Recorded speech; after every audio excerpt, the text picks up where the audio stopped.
Tony Johnson. This is CJ Walker. This is Isaiah Adams. My name is Brandon Mahan. You watching the Sons of UCF Live. And you're watching the Sons of UCF Live. And you're watching Sons of UCF Live. You're watching Sons of UCF Live. You're watching the Sons of UCF Live.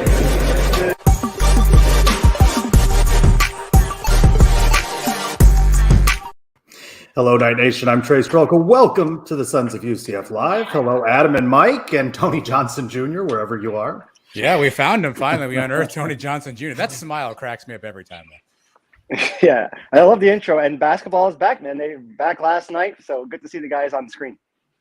Are you back on the bandwagon, Mike? If they play like that for the rest of the season, maybe, because they looked good last night. At least for the first half that I watched. Maybe. I had to go to bed at halftime. It was a little late for me. Well, we're going to have BJ Taylor joining us earlier on in the show, and I want to try something a little bit different. We'll explain it when BJ comes on. I enjoyed about a 20-minute dialogue that you guys had breaking down some of the challenges you see with Coach Dawkins in the direction of the program. So I want to get into a little bit of that. A little bit of football news off the top. I don't know if you guys are excited like I am about the USFL, but a couple of former Knights, defensive back Rashard Causey, now a Tampa Bay Bandit, and center Jordan McRae, a Birmingham Stallion. That league coming up Easter weekend, the revival of the USFL. At least it's nice to see some Knights, former Knights in the league. Yeah, I'm not going to commit to watching this thing religiously, Trace, but if it's on in the afternoon, I'm home doing some yard work or something around the house, I'm sure I'll have it on in the background. I'm not committing to season tickets or the Sons of USFL or anything like that, but if it's on, I'll watch it. Yeah, I'm happy for these guys. They're getting a chance to get paid to do what they love, play football, but I dare you or anybody to try to make me watch one of those games.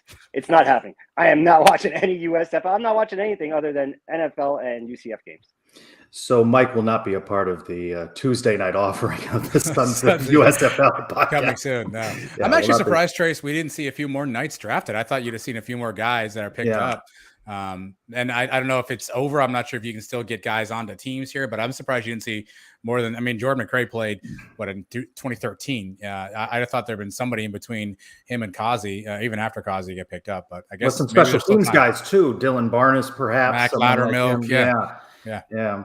And then Center Jordan Johnson, congratulations to him, though I'm not sure I'm too thrilled about where he's going. Grad assistant, University of Cincinnati. So we'll see him perhaps return to the bounce house when the Bearcats play the Knights later in the fall.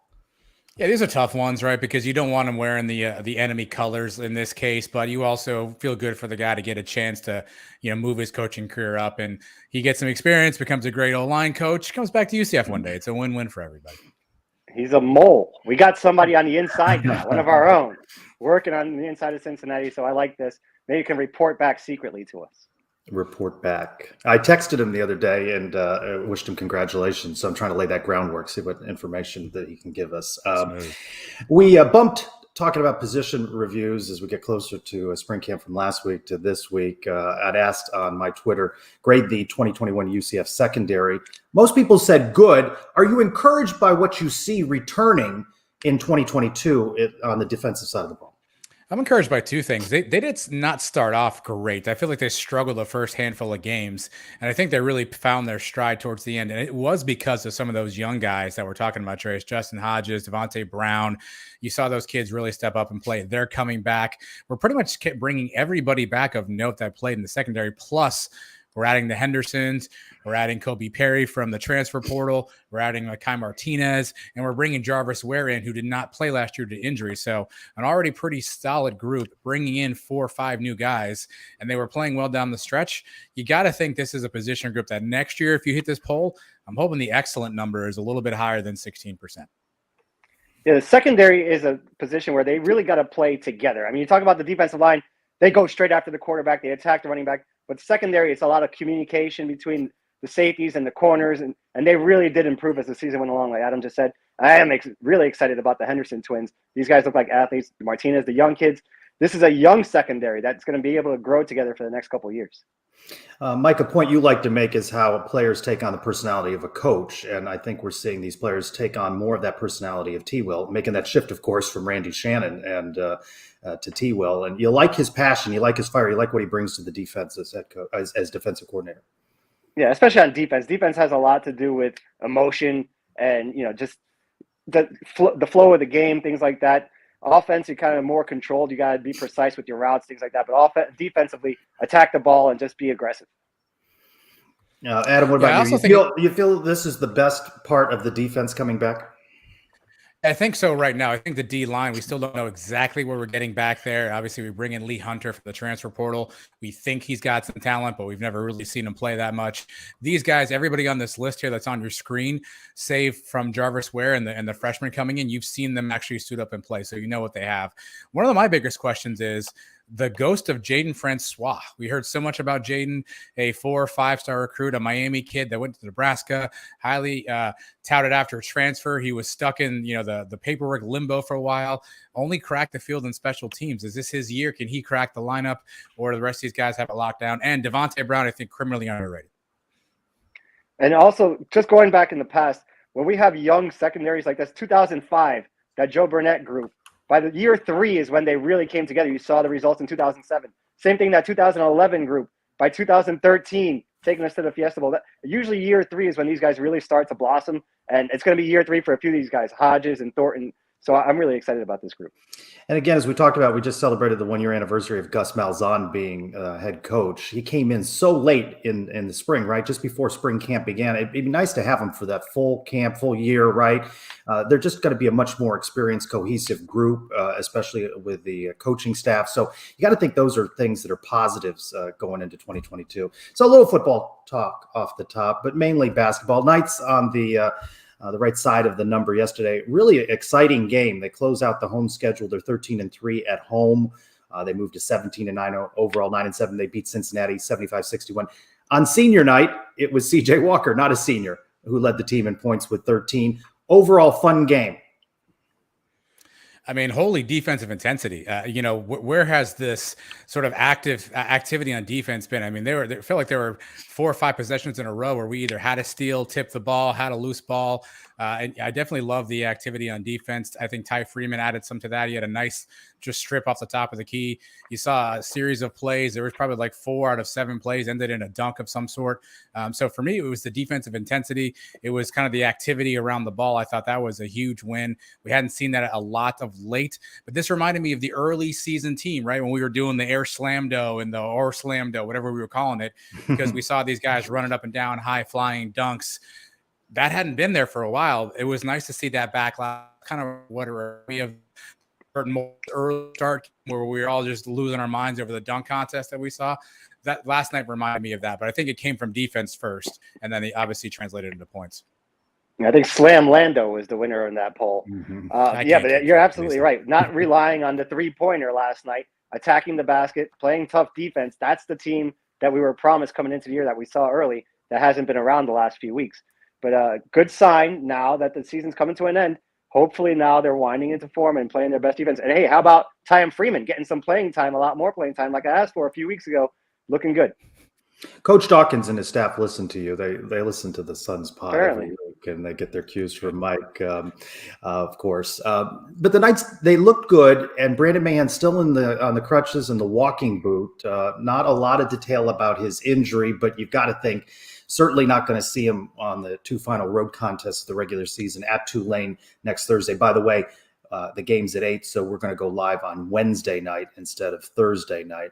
And it's a question that I asked Coach Dawkins in postgame following the Wednesday night game, just to talk a little bit more about how this team looked without Brandon Mahan.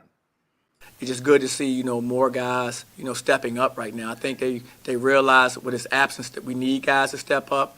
And that does wonders for some guys at times. I think, guys like Ty, guys like Isaiah, just stepping up, realizing that, hey, there's a need for me to get out there and make these contributions for us to be successful.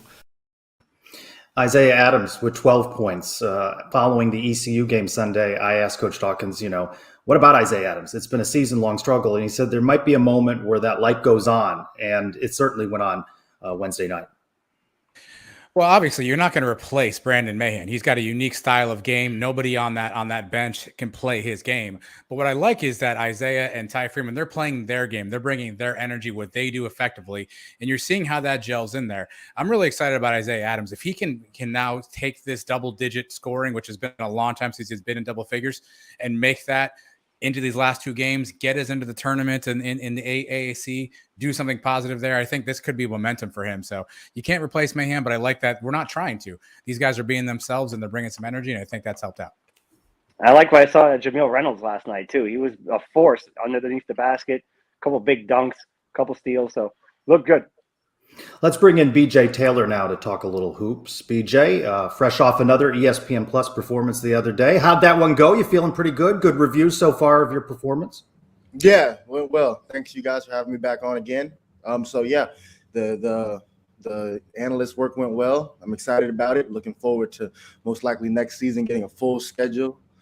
So yeah, I really appreciate everyone that's reached out to me and has given me some positive feedback or negative feedback.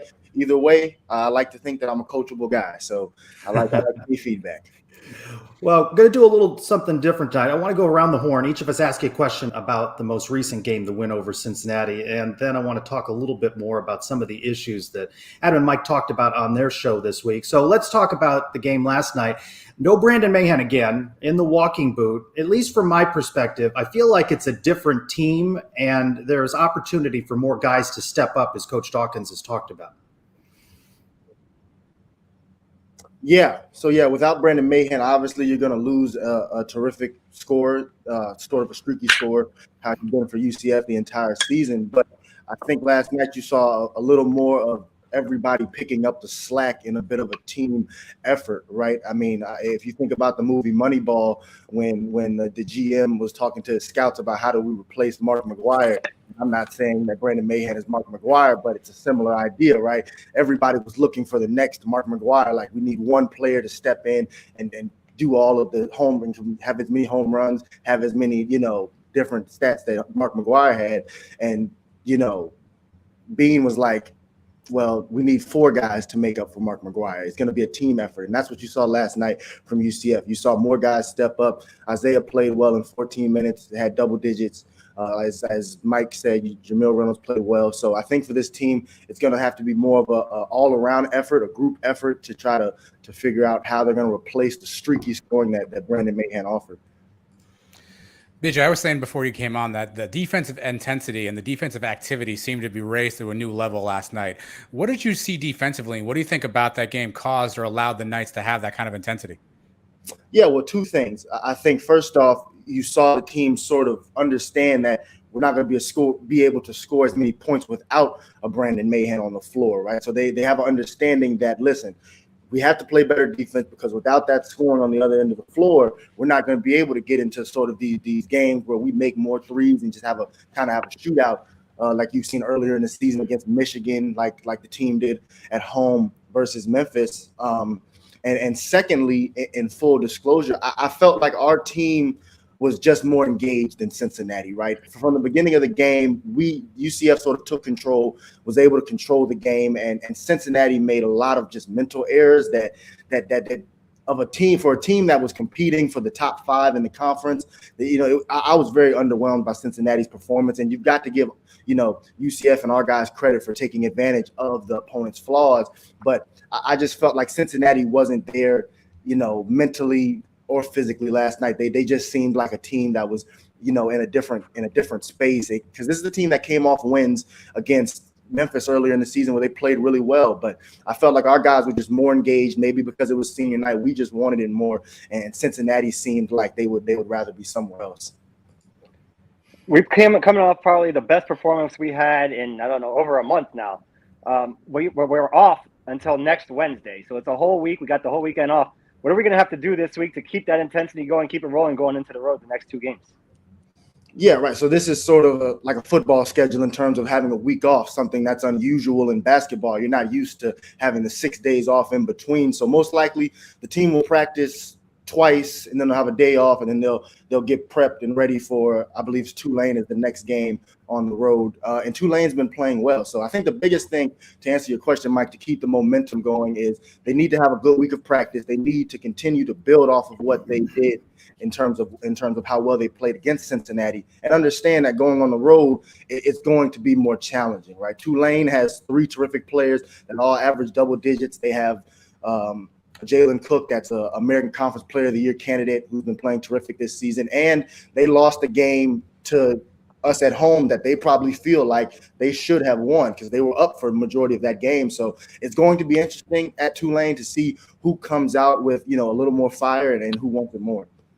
All right, let's switch gears a little bit. While listening to Adam and Mike earlier this week on their show, for about 20 minutes, they were talking about some issues that they have with the direction of the men's basketball program. So I went back, re-listened, took some notes, and I kind of wanted to engage you, BJ. You're part of the program, right? And you've been under Coach Dawkins. So let's go through some of these points. We can't get through 20 points in this period of time, and I kind of want to have a real discussion and see if we can avoid some of the snark that goes on, especially in the Twitter space. One thing Adam has talked about, and it's been a big topic amongst fans, is you can only do so much with the budget that UCF has. As a player, how many charter flights did you take? And that's my opening question, just in trying to show the distinction between UCF and its budget and how it pales in comparison to maybe a Houston, for example.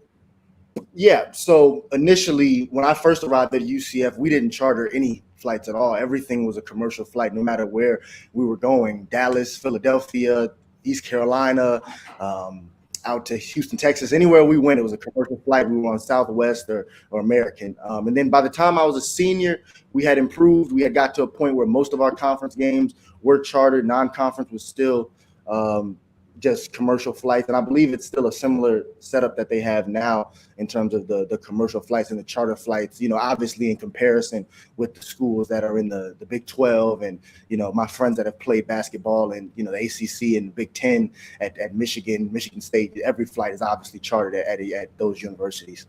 Well, why do you think money matters, though? Because that's a point that I have in this, that I think that the resources that UCF puts towards football are immense, but then not as much when it comes to men's basketball.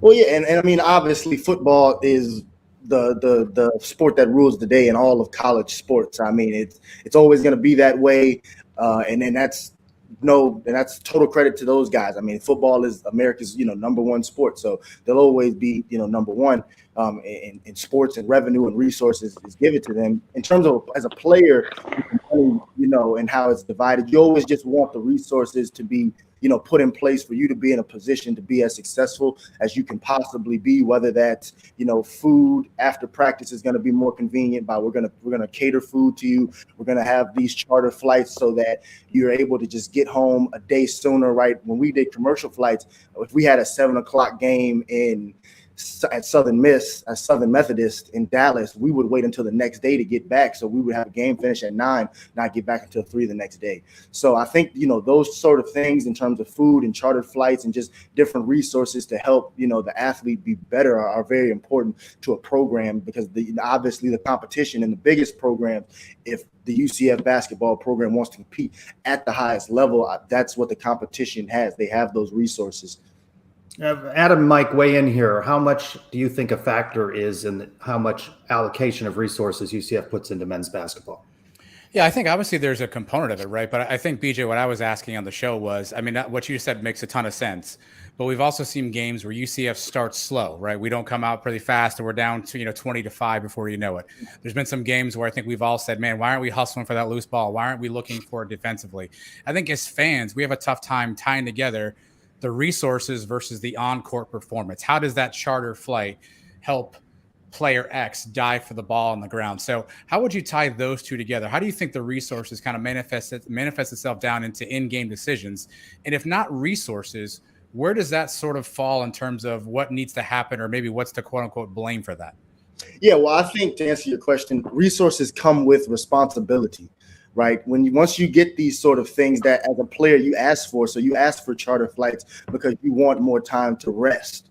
When you have more time to rest, now it's your responsibility when it's time to perform at your highest level, right? You can't ask for these resources and then once you don't go out and perform, be like, oh, well, we don't have enough resources as a player, right? So when you're speaking towards the energy not being there, when you speak towards certain things on the court and energy and effort, things like that, I would say that, again, it comes back to player-led leadership. I know I've said it a lot this season to you guys, but it really is important. There has to be someone in the locker rooms for any successful team. I'm not just speaking for UCF's basketball team. There has to be someone in every team's locker room across the country who is the guy that says, listen, maybe we don't have these things, but that should piss us off when we go play the teams that do have these things, because they think they're going to beat us because they have these resources. They're doing all this special stuff. They have a water slide in their training room, which when it comes time to play, who cares that they have a water slide in their training room?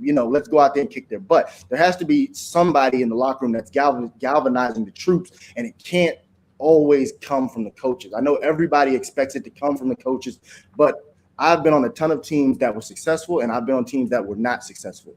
The teams that were successful, the coach would set the culture, what's acceptable, what's unacceptable, the things that we're going to allow as a program in terms of off the court, on the court. But when it came to enforcing those things, the players in the locker room were the ones who had to police it, right? So if guys were in the locker room complaining, saying that, well, we lost to the University of Connecticut because they take charter flights everywhere. Well, I was the guy in our locker room like, that crap doesn't matter, dude. Like, they didn't make more shots because they chartered a flight. So it's a certain amount of, leadership that comes along with that. And in terms of having a successful team and at any level, at any sport, right? One of my closest friends is Mackenzie Milton, and we would talk about these sort of things all the time, and how he was a voice in the UCF football locker room, how the Griffin brothers were a voice in that UCF football locker room. Obviously, they had the talent, but there have to be guys that take the direction from a Scott Frost and go in the locker room and say, these things are what we're going to be about. There has to be somebody in the UCF men's basketball locker room that's relaying Coach Dawkins' message. There has to be someone in Coach Abe's locker room, a woman that's relaying these messages, right? So that's really where I stand on the resources part of it. But there's a clear tie-in between what the coach expects and the players, taking ownership of the coach's sort of framework for what the team is going to be about. Mike, let me set you up here and say that you have said that players are a reflection of the coach. So if you do not have that leadership, isn't that a point you're saying is detrimental to the cause there for Johnny Dawkins and his leadership of the program? I don't want to speak for you, but isn't that sort of where you're coming from, a reflection of the coach? Well, that's more of, his personality is more of a reserved guy, not fiery guy. He's not ripping his jacket off, getting fired up. I don't think that coach absolutely has to do that, but I think you have to have somebody in that locker room that is willing to light a fire under the rest of the team. Maybe that was you back then, but who is that guy on this year's team is the thing that I'm searching for, and we're almost done with the year. I don't even know who it is. Well, and correct. That's a challenge, right? And I've spoke to coaches on other programs across the country, and they always say a similar thing about when their team, sometimes isn't successful, they don't have that voice in the locker room. And that's not always the case. There are teams that have guys who relay the message for the coach, and the team doesn't win as well. But when it comes to, this UCF team specifically, they've been looking for that voice. They've been looking for the guy to sort of take that position on this team and be that voice and have an understanding of what Coach Dawkins expects from the team, how they're going to perform every night, what's acceptable and what's unacceptable. And I'll explain to you why taking that position is hard and why every team doesn't always have that guy, right? Because there comes a point where you have to put winning over being friends with your teammates, right? That becomes the challenge. Like, it's always good when everybody's like, oh yeah, BJ, no, that makes sense. Oh yeah, I get it. No, we'll do it. It becomes more difficult when it's like, well, listen, we have curfew at 11, so we're not sneaking out. Like, we're staying in. And you might have 10 guys on the team that want to go, but as the leader, you have to be the one to have the unpopular opinion, and you have to be okay with that. So that's why it's far more challenging than just being a guy who steps up and is like, oh, yeah, we're going to do this and we're going to do that. Well, first you have to live by it. And then secondly, you have to be okay with everyone not always liking you because you're going to uphold a standard, for the team. All right, BJ, UCF was projected 5th in the AAC, and they're just outside of that right now on the pod this week. And again, it's a good listen from about 15 to 35 before Isaiah Sykes comes on the show with them. Mike, you said it's a mediocre team and a mediocre conference, not good enough. We should be top 3-4 team in the AAC. And I'm just saying, why? Well, you think that, but why? No, the coaches didn't think that going in. They thought that, then they looked at the talent at UCF. They thought that this was a 5th place team, and that's about where they are. I'm just saying, coming back from last year, we returned 98% of our starters. We have This is not a young team. We have a lot of leadership that's supposed to be on this team. I expect it to be top 2, 3. There's not a lot of great teams. You're looking at Houston is a very good team. SMU's had a good year. Other than that, we can compete and beat everybody. We have beat everybody else on the schedule. The problem is we've had these letdowns against the Cows and a Temple game that we threw away at home. There's just been those things that has made the difference in us being a 6 seed or a 3 seed this year. Yeah, no, I understand where you're coming from, Mike, and I hear your points.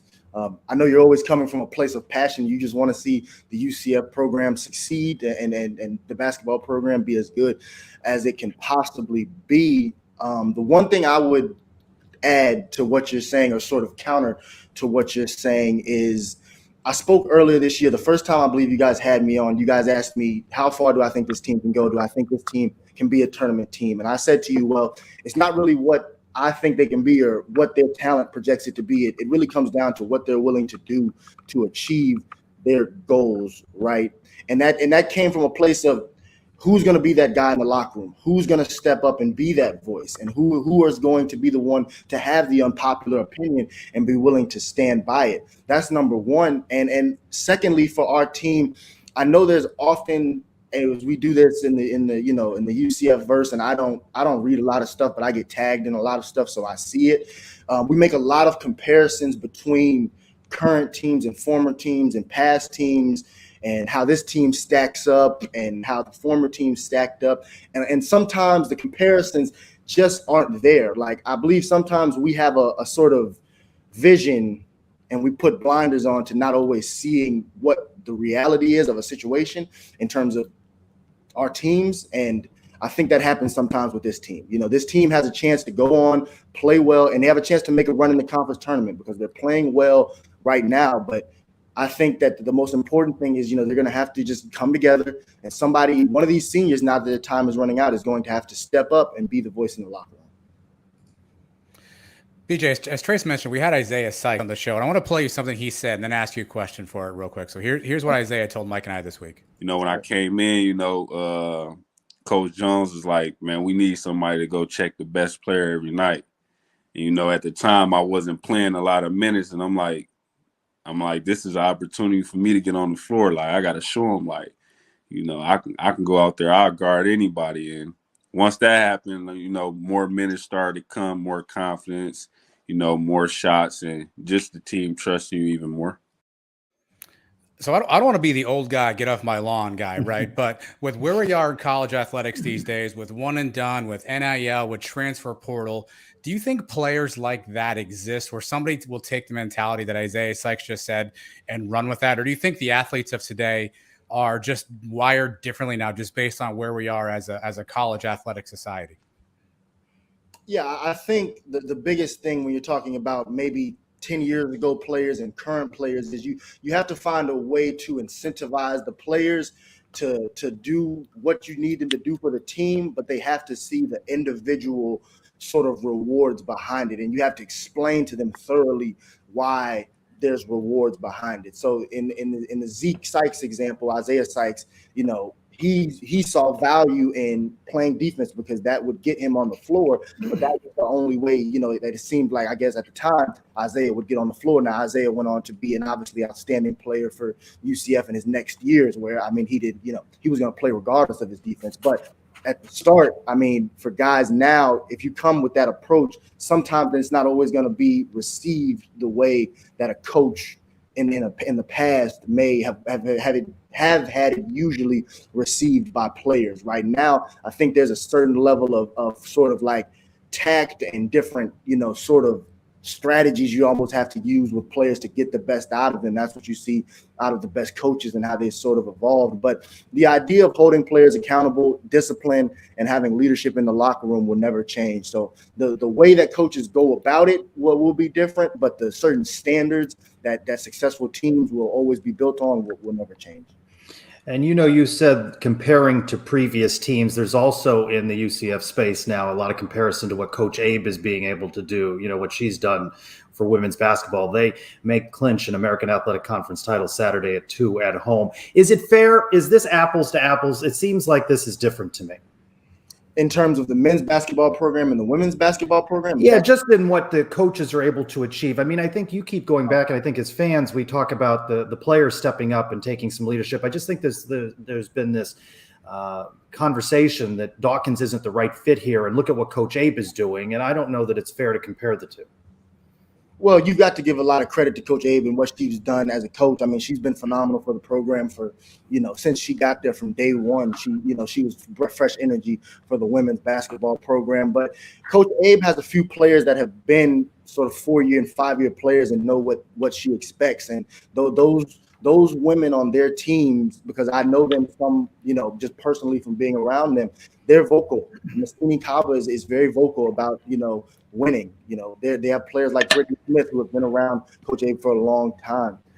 So, I mean, when you look at the women's program, I mean, separate, it's not apples to apples. It is apples to oranges, but their program does have a few women that are able to, be that voice in the locker room. And those girls put everything into winning. And that's one of the things that as a men's player, we would talk about it sometimes, right? We would discuss the women's program and our program, even when I was a player, about how much those girls and those women only care about winning, right? Because most of those girls don't see a luxurious professional career after their college career, right? So they don't chase the individual accolades as much. Those girls and those women put everything into winning that they can, right? And that's something that not just UCF's basketball program, but every men's basketball program deals with across the country in terms of the women's program is always going to be solely focused on how we can win a game. And if we win a game, that's the best thing we could possibly do. On every men's team across the country, you're always going to have the guy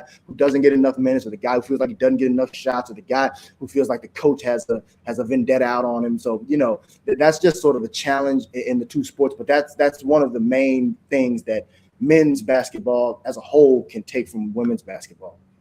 BJ, I appreciated your perspectives tonight. I mean, we didn't get through all of the items that Mike and Adam talked about. And if you haven't already listened to the pod, be sure to. Again, they go into some reasons, why they just have some questions right now. And I think they're thoughtful questions. And I appreciate your answers as well. We're going to go live next Wednesday. Hopefully you'll be able to join us. Maybe we can continue to talk a little bit about this and then preview that final weekend series at Tulane and Tulsa. Yep. The two terrible T's on the road. Yep. Well, hopefully they can be two really good wins, two good dubs. All right, BJ. Good to see you off the top of the show this week. Yeah, there we go. Very exciting to be, in like a sort of lead-off batter. Got me in a good third position in the lineup. You guys had me batting like 6 to 7. Listen, I'm capable of being your starting pitcher, right? I know you guys wanted me in a reliever role, but I want the big bucks. I want to be a starting pitcher. Kershaw, all these guys that get the big money. Well, between the three of us, we've got either work or personal conflicts over the weeks ahead, so there's always a seat for you here. All righty, guys. Yeah. Thank you, BJ. Thanks, BJ. All right, Mike, do you feel a little bit better after hearing from BJ, or you still have some angst? I mean, I'll feel better because of what I saw last night. And if that continues over the next 2 weeks, then I'm going to feel a lot better. It's all about the results on the court. You're just a results guy, aren't you? That's it. You just want the dubs. That's it. I don't want the excuses. I don't want the explanations, reasons. I just want to see it on TV. I will say, Trace, that opened my eyes a little bit too. I guess I underestimate how much of a challenge it is coaching 18 to 23, now 24-year-old kids. And the different things that they want, the different personalities you have to blend together, the different, as he was talking towards the end there about the women's team, and it made a ton of sense, right? They're playing for now because that may be all they have, where the men's team often is playing for themselves, playing for the agent, playing for NIL, whatever it might be. And I guess we forget how complex that must be for anybody out there who, in your day job has people that you manage or lead, and they all have different personalities. They all have to be led differently. Well, now it's a results-based business that's on TV every 3 nights a week. So I guess maybe I underestimated how much that may impact the way you coach. So maybe Johnny has some good things he's doing with the team to keep them together. I do think that, to Mike's point, you should see a couple of different results here and there. But if I heard BJ right, I don't want to put words in his mouth. If I heard him right, he was putting more of that at the feet of the player than he was at the coach. Now, whether that's what he meant but that's kind of how it came across to me, saying the players aren't holding themselves accountable. Johnny Dawkins is doing what he can, but maybe this group just isn't that kind of group that can do that. I don't want to put words in his mouth, but that's kind of what I interpreted. And then, you talked about business, right? You're ultimately responsible if you're hiring people, but you know that the interview process that you go through and sometimes the results you get from people you've hired vary. Yes, Johnny and his staff have recruited these guys or brought them in through the portal or what have you, but maybe they just don't combine like he thought they would. He didn't expect Brandon Mahan necessarily to come back. And that doesn't mean that Brandon can't contribute to the team, but it wasn't exactly like he thought it would play out. Let's continue the dialogue next week as we get ready for the road series with Tulane and Tulsa. Off to a 4-0 start is UCF Baseball. Big point, of course, is the NCAA waiver for John Rice Plumlee denied that appeal process. And so it's going to be all football all the time for him. And I know there's a lot of fans happy about that. But the Knights, they go to 4-0. They get the win 3-2 on the road at UNF the other night. And let's bring in the new color analyst on the ESPN Plus broadcast, former Knight Stephen Branca, who called a couple of games over the weekend. How did it go on ESPN Plus, Stephen? It was good. It was a lot of fun. I had a blast. So it was something that I wasn't sure what to expect, but I'll tell you, it was a lot of fun. Mark is a great guy to work with. Mark Daniels does a great job in every sport that he does, as you guys know already. And so that guy, he'll lead a show, and you just got to fill in the blanks. And I'm just lucky to work with him, and I can't wait to do it again. So, what are your big takeaways? The pitching staff got off to a good start. David Litchfield on Friday, 4-0 start, but perhaps expected. Yeah. Like we saw with David Litchfield, I mean, he mixed really well and pounded the zone. And I kind of told you guys this last time I was on last week, was that he fit better in my mind as a starter. And so what he did was exactly what was expected. To see Connor Stain come in on Saturday and be basically 95 to 98 the entire time he was in was a lot of fun to watch. So if that kid's in the zone, he's going to be really tough to hit. And we know what Hunter Patterson has. Anytime that he's on, he's going to be pretty special as well. But, it's a good group that you have there. Even the guys that came out of the bullpen, they threw strikes. They got out of jams when they needed to. It was really well put together all weekend. No matter who you're playing, you still have to execute. And they executed all weekend. Stephen, Ben McCabe came out on fire, hitting 500, 2 home runs, 6 RBIs, 13 total bases. What did you see out of him in these 4 games? He's got a ton of power. He's just what I was surprised with the most was his contact rate. He was more of a guy that, he was a doubles and homer type of guy last year, would drive in runs when you needed it. And he's making solid contact, it seems like, every at bat at this point, which is fantastic to see for them. They lost, Josh Crouch and Jordan Rathbone last year, two of their top hitters. To have him step in and say, yeah, this is my offense now, and be that guy was amazing. The other guy that you got to see that really stepped up was Nick Romano, who was off to the slowest start maybe in the history of baseball last year.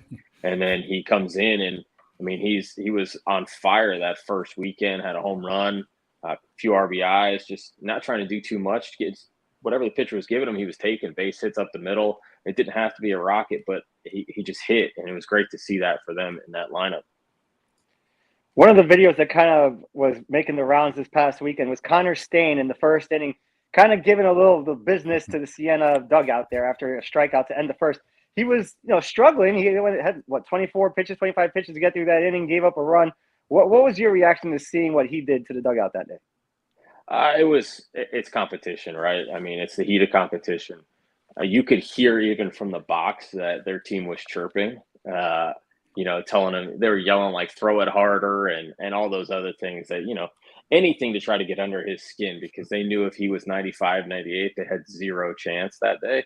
And that's basically what they had as it was. I mean, I talked to those guys pregame, and they were just happy to be outside. And so, I get that I got family in upstate New York. So it's like 18 degrees there. So they were just happy to be outside and playing. And so they were just trying to chirp and get under his skin. And you know what? He said, I'm here to play. I'm here for business. And he showed them that the rest of the way. And so, I love competition. I love guys who have energy. I love guys who are fiery and competitors. And he seems like he's that type of guy no matter who he's facing. So I'm really excited to see the upcoming weekend, not this weekend, but next weekend against Ole Miss at home, what he's going to do and how that's going to be for them. Not the best weekend for former Knights pitcher Joe Sheridan, now the pitching coach in Siena. They gave up 46 runs over 3 games. I sat down with Coach Lovelady earlier in the week, and we talked about the first couple of games. Let's listen to him and what he said about that. Nobody's, again, giving us anything in terms of a championship or a regional appearance, bid and all that kind of stuff. And none of that's won in the first 4 games. And so we got to go out every day and prove to everybody that we believe that we're that type of team and that type of program.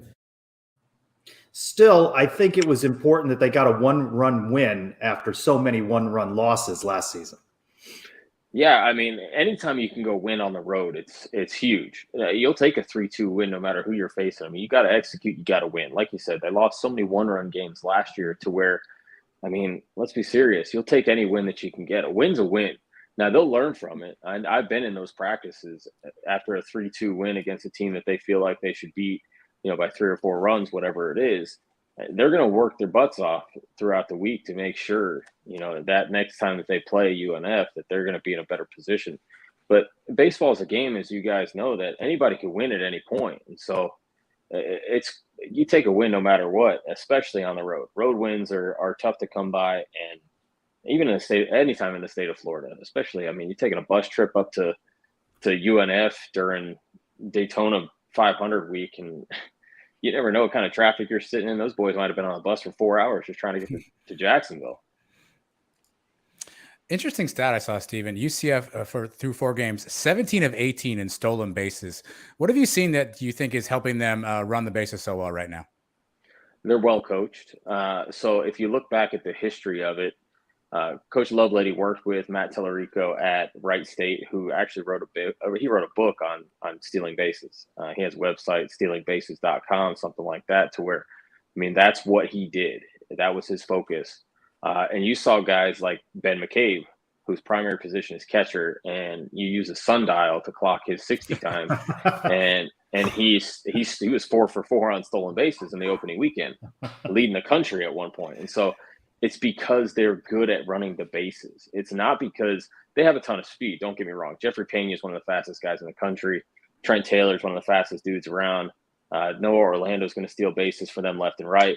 But when it comes down to it, they run bases the right way. They practice it. I mean, they're out there doing a vault step. And if that pitcher is not looking at them or even paying attention to them, they're going to take off if he starts his motion.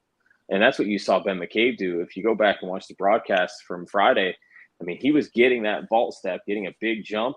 And if they weren't paying attention to him, he was taking off and going. And what they're going to do is, I mentioned this the first broadcast, they're going to move the ball around the ballpark. They're going to steal bags. They're going to take the extra base. They're going to beat you in any way that they can on the bases. That's just their philosophy and how they do things. It's a long season. It's only been 4 games. But we also saw East Carolina, who has been the top team in this conference for a long time, get swept by some team named Bryant Baseball I've never even heard of. But what can we take out of this weekend series against Siena? Can we get really excited, or should we calm ourselves down a little? I mean, I would calm yourselves down a little, just because. I mean, it's the stats are. I think what it was. They're 63-4 against that team or something like that in times that they've played them. I mean, it's early to tell, right? It's early, and you still have to execute no matter who you're playing. And so you take W's where you can get them, and they took their 3 W's. And what you did see was the things that they could control in pitching and defense were both fairly good. I mean, you saw pitching was dominant. Defensively, they were very good. Some great plays out in the field. And offensively, they executed. And so some of the pitching that they faced wasn't bad. I mean, the Friday guy for Siena he was in the low 90s. So it's not like he was up there throwing 83 miles an hour and they're just facing batting practice. I mean, he was throwing it and they were able to hit. And so they made adjustments. I think that was another thing, is that their ability to make adjustments the second time through the order was what really got them going. As you saw the first time through, it was, I don't know if it was opening night jitters, They had 3 freshmen in the lineup that have never played before, whatever it happened to be. But they came around the second time through, and they never looked back after that. Let's wrap up with this. The team has announced that Citronaut Saturday won't just be a home thing. They're going to do it on the road as well. Where are you at in this Citronaut versus Night? Do you like it? They should do it. I mean, here's the thing: is it's fun. It's fun for the guys. They love it. The gear is fantastic. It's something different, and you know what? It helps in recruiting. Guys want to see fun jerseys. They want to see the space uniforms. They want to see, what you saw with Oregon in football 10 years ago when they came out and they had 100 different jerseys. Like, they want to see that stuff. That brings people into the building. That brings people on a campus. And you know what? I think they should ride it out as long as they can. It's fun for everybody. Everybody loves it. That gear sells out left and right. Why not? Knights on the road at Georgia Southern this weekend. Return home Tuesday versus Stetson. Stephen, we appreciate you breaking it down for us this week. Thanks for having me, guys. All right, thank you. Thank you. All right, softball, they are back home. I got a tough one this weekend. They got Ole Miss, James Madison, DePaul. Florida game already sold out, and then Oakland on Monday. They beat FIU the other night 11-0 to move to 7-5. Gianna Mancha picked up the win. So the softball team back home, baseball team on the road. Let's open the mailbag for some questions this week from viewers and listeners at Ross Peterson 81. What games do you see as the biggest test this upcoming football season? I got Louisville and I got SMU. Louisville, obviously, we got some revenge. They're bringing back their quarterback, Malik Cunningham, and run all over us. SMU is returning some guys. They got some guys on offense. Tanner Mordecai's coming back. They were obviously really good offensively last year. So give me those two, just for the fun of it.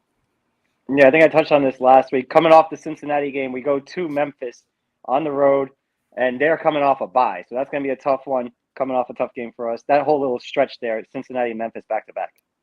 This question came in from @Mia Barnes 2. Before women's basketball would find themselves ranked 25th, how is UCF women's basketball still not ranked? I actually think, though, it might have been a little bit better for them had they remained unranked, just to continue to fuel them. Yeah, I mean, look, if you're a football fan, you know that these polls and these voters, the whole thing is a sham. There's all kinds of just crazy dealings that happen behind the scenes. There's bias involved. There's name recognition involved. There's, allegiances to papers and geography.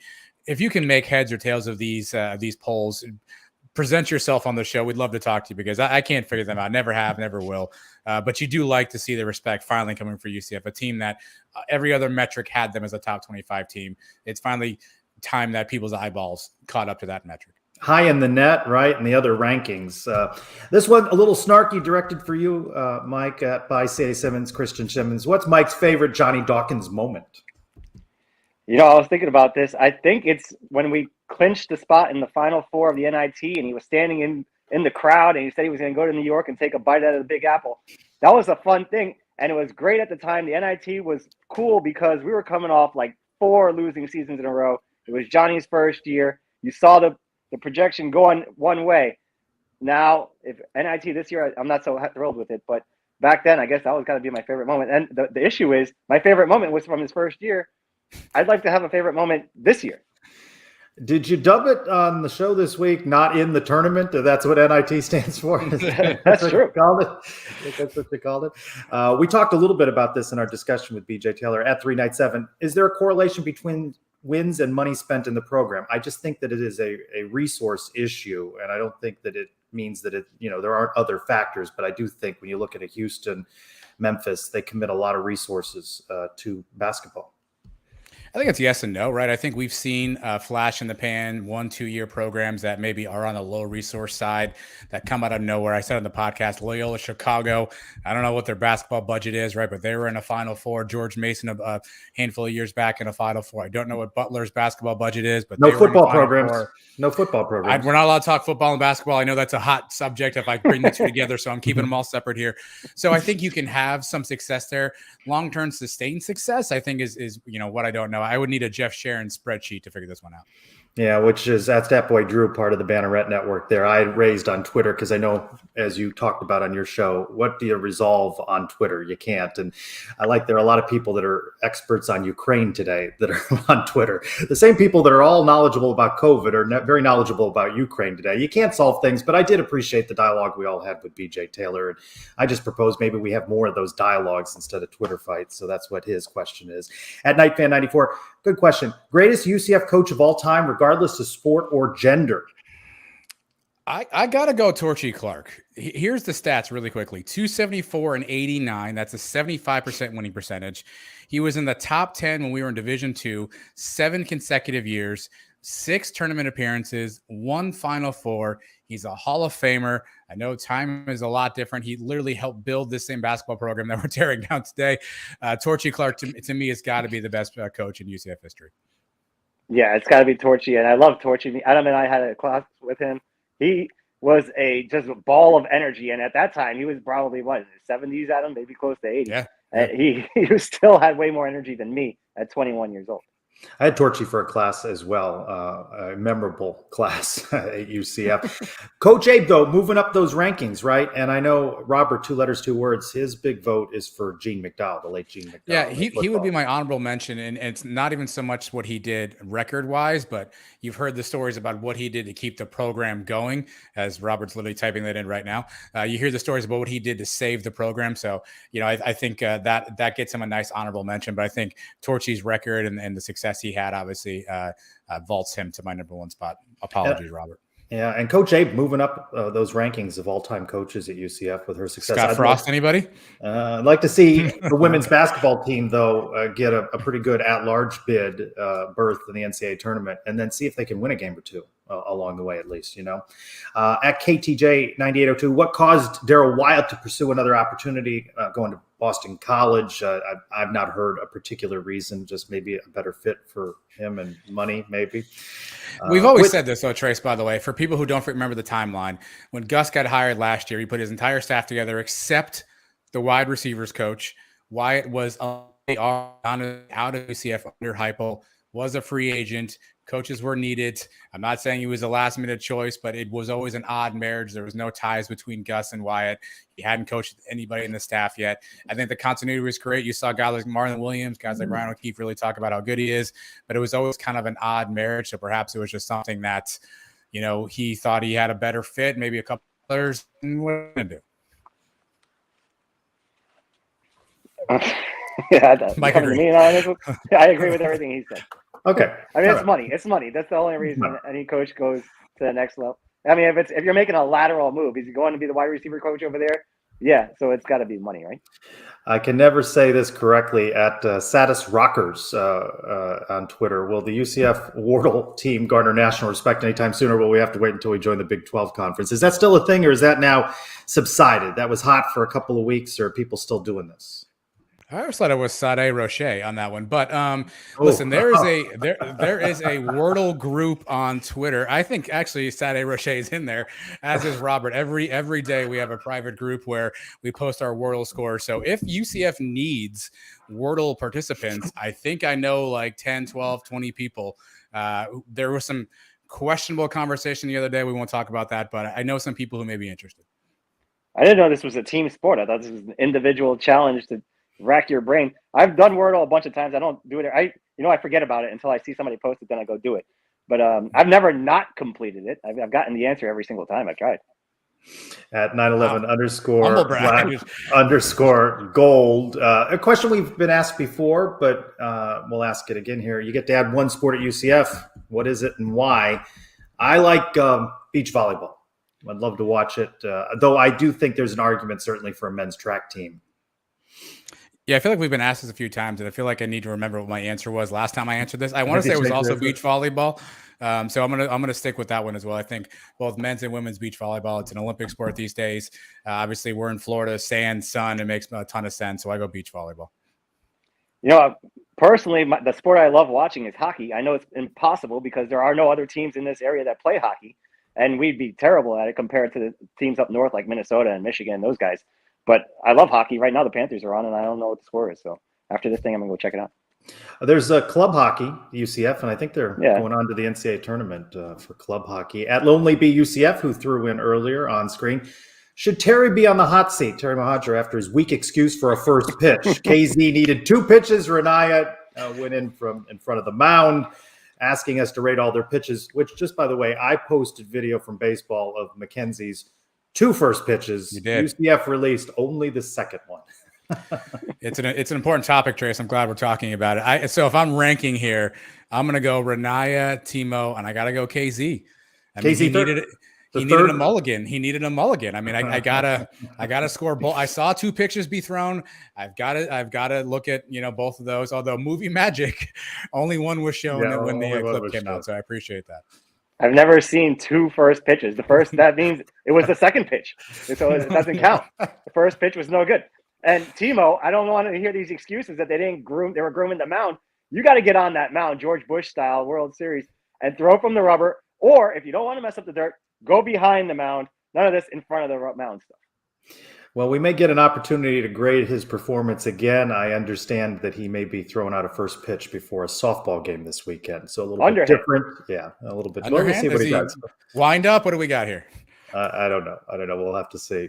I know a question that you liked, Adam, at Badasonia. Can we get limes in the bars in the stadium to go with our Corona? Also, why no Bud or Bud Light? I think you described this as the quintessential question in the Sun. This is why we're here, Trey. This is why we're here. I'm okay on the lime thing, but they put them in cans, so you gotta have to squeeze a lime in the top of a can. That may be a bit challenging. I've done it before. We all have. If they give you the option to pour it in a mug or a cup of some sort, that makes a lot more sense. And I assume the Bud Light thing. I assume there's some sort of contract situation. I think Yingling is the official beer of UCF, so I'm sure there's some sort of contract situation involved with that. But if you want to give me a glass and an option for a lime, I'm in. Yeah, my taste buds have evolved past Bud and Bud Light. Definitely never light anything. But Bud, that was more of a straight out of college thing on a budget. I've kind of gotten past that whole Budweiser phase. And the limes, wasn't originally they put limes in the Coronas because they were bad and they just kind of had to help out the taste a little bit? What was the original reason why they started doing that? I was not prepared for a history lesson tonight from UCF. I'm like, wow. I don't know. Limes. I did not expect lime questions from Mike. We'll end with at Austin Heff, who is doing a Twitter Spaces right after we sign off this evening. And thank you, Austin, for bringing that group together. They talk in Twitter Spaces about all things UCF. He says, rank these 3. I think you've had this as a rapid fire question on your show at some point, right? Pancakes, waffles, or French toast? Yeah, I think they have Ryan Swoboda on that Spaces tonight too, Trace. For me, this is controversial. I always go French toast, pancake, waffle. I think you give me a good piece of French toast, the sugar on top. You can put a little fruit topping if you need to on there. The syrup soaks it all up. I'm good with that. Pancakes, you can dress those up a little bit. Mickey Mouse for the kids. That's all kinds of fun. A waffle, I don't know. It's got holes in it. It's there. I don't know.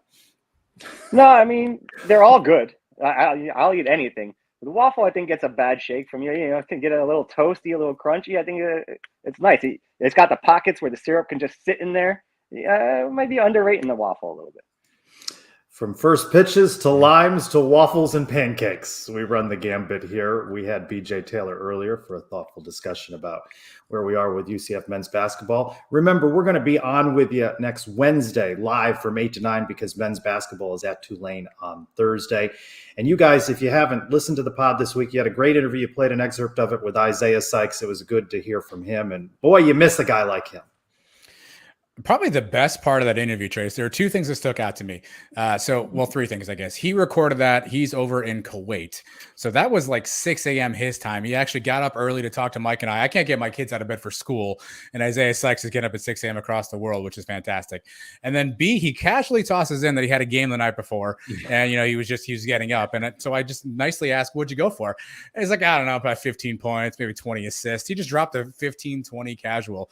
And then drops on us that his coach was on PTO and didn't actually coach the game. If that doesn't get you to listen to the interview, I'm not sure what else we can do. We're doing all we can, folks.